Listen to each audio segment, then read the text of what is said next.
Well, I want to thank Your Eminence. This is really great to be with you again. We love it, Governor. We can also agree on the need to stand up to anti-Catholic bias. And the great religious leaders here tonight give us all an example that we can follow. And we've got to come together, not only as a nation, but as a world community. Now, I'm not Catholic, I'm a Methodist, but one of the things that we share is the belief that in order to achieve salvation, we need both faith and good works. And you certainly don't need to be Catholic to be inspired by the humility and heart of the Holy Father, Pope Francis, or to embrace his message.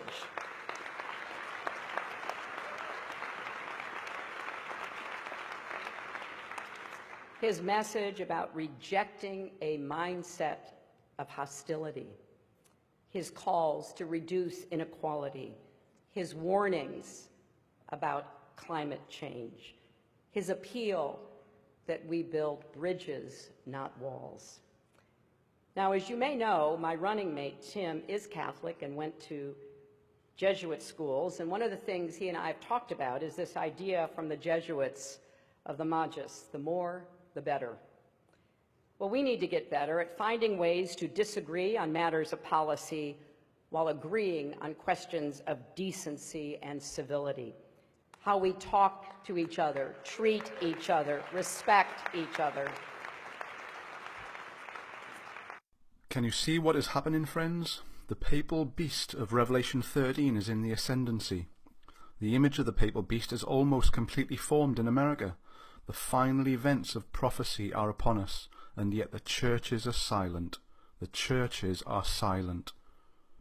If there is no more protest, how can there be a Protestant church?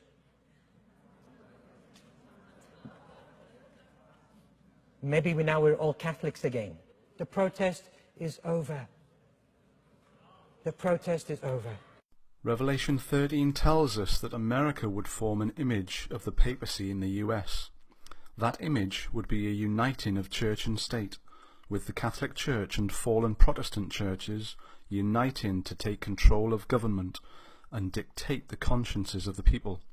This, friends, is exactly what we are seeing happen today in America. And what did Donald Trump promise the church if he was elected president? Power.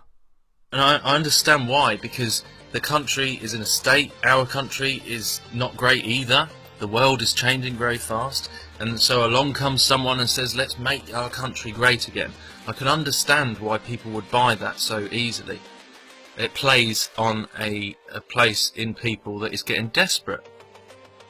But that is the ploy, to feed into that desperation that is building within people, and that's exactly the kind of manipulation that it always does. Just look back at history. History repeats itself. This is the same game with different players. Don't fall for it. You've been a part of the Faith Advisory Council that was assembled together. James Robinson had a part in that. A number of ministers, nationally known ministers, have been a part of that. What would you say that would be of most interest to our Christian audience, especially the faith audience, that you've heard in those meetings, those phone calls, that gives you the most hope? And what you're listening for, what was your ear tuned to that you've heard out of that? It was the most encouraging thing as a Christian. If something were to really strike my heart, if God really showed me something that I felt like, and that the Lord would say, you deliver this. Yeah. I have no doubt but what I could deliver it. And that was not true in presidents past.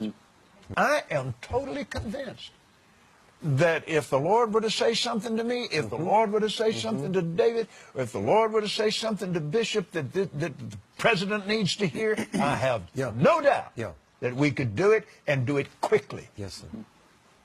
And have audience to say, thus saith the Lord, and he wouldn't just turn it over to an aide or something and just write it off. He would listen, and it would mean something to him. So now we have the likes of Kenneth Copeland, who is on Donald Trump's Faith Advisory Council. Can you believe it? The likes of Kenneth Copeland on the President's Faith Advisory Council. Seriously, you cannot make this stuff up. and Kenneth Copeland and co. know that they now have direct access to the President to deliver so-called messages from God. And what kind of messages are these going to be? Who is Kenneth Copeland and the rest of them in bed with now? Yes, the Pope. You cannot make this stuff up, seriously. This is prophecy fulfilling. The image of the beast is coming together in America. We can also agree on the need to stand up to anti-Catholic bias. And the great religious leaders here tonight give us all an example that we can follow. And we've got to come together, not only as a nation, but as a world community. Now, I'm not Catholic, I'm a Methodist, but one of the things that we share is the belief that in order to achieve salvation, we need both faith and good works. And you certainly don't need to be Catholic to be inspired by the humility and heart of the Holy Father, Pope Francis, or to embrace his message.